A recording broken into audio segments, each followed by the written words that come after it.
ستات الامارات اللي بتقول لك مش من حقه يقول لي رضعي، مش من حقه يقول لي اعملي، مش من حقه يقول لي سوي. يا ترى يا ماما نور بقى انت مع الرأي ده ولا ضده؟ تعالوا لي بقى كده نقطة ومن اول السطر.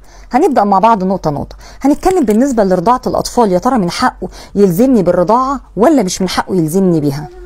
لا إله إلا الله. هو مين ده اللي يلزمك بالرضاعة؟ مين ده اللي جاله القلب والنفس إن يقول لك رضعي غصب عنك؟ انت بترضعي لوحدك يا حبيبتي، انت ربنا سبحانه وتعالى هو اللي بيحط لك اللبن وانت لوحدك فطره بتقومي ترضعي. هي القطه كان مين قال لها قومي رضعي ولادك؟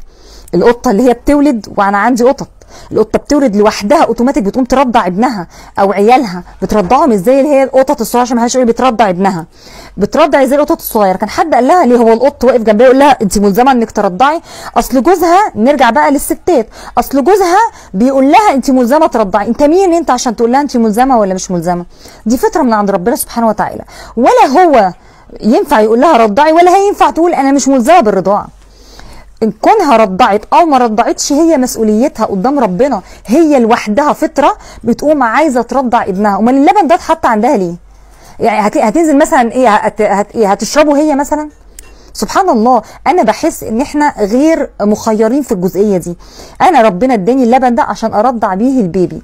طيب في حاله ان انا صحتي ما تجيبش، ودكتور اللي هو اللي يقول الكلام ده مش انا كبني ادمه زيك اللي هنتكلم في الموضوع ده، دكتور قال ان انا صحتي لا تسمح بده، تمام. دكتور قال ان انا ما اقدرش اعمل ده لان اللبن بتاعي غير مغذي فلازم اعتمد شويه على اللبن الصناعي، كده تمام. اما انا وانتوا نقعد كده يعني من غير زعل مين يا جماعه نهرتل باي كلام؟ من امتى واحنا بنقول ان الرضاعه مش من واجبات الام؟ دي الام دي نعمه من عند ربنا سبحانه وتعالى. الام دي حاجه كبيره قوي، مش انت اللي تقول ولا انا اللي اقول ولا ملزمه ولا مش ملزمه. سيبنا الدنيا كلها ونقول دلوقتي انا مش ملزمه بالرضاعه. ما انت ملزمه بايه؟ قدام نفسك ملزمه بايه؟ يعني ربنا اداكي لبن، انت بقى تقولي انا مش ملزمه ارضع، هات لابنك لبن؟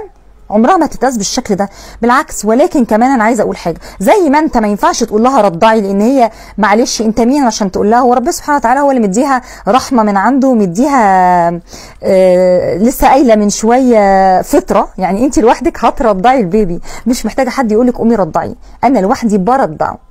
وانت لوحدك عليك واجبات ومسؤوليات كتير ما حدش يقدر يلزمك بيها، ولكن انت لوحدك عارف اللي عليك. يا ريت نحترم بعض اكتر من كده، يبقى اسلوب الحوار ارقى من كده.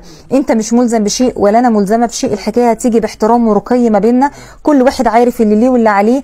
مفيش داعي ان حد فينا يؤمر حد فينا بشيء، ولكن ولا انت ملزمه منه بشيء، هو ملزم بالصرف على اولاده وعليكي وعلى بيته لانه راجل، وانت ملزمه باولادك. ربنا يخليكم لبعض وربنا يبعد عننا المشاكل يا قادر يا كريم يا رب. السلام عليكم.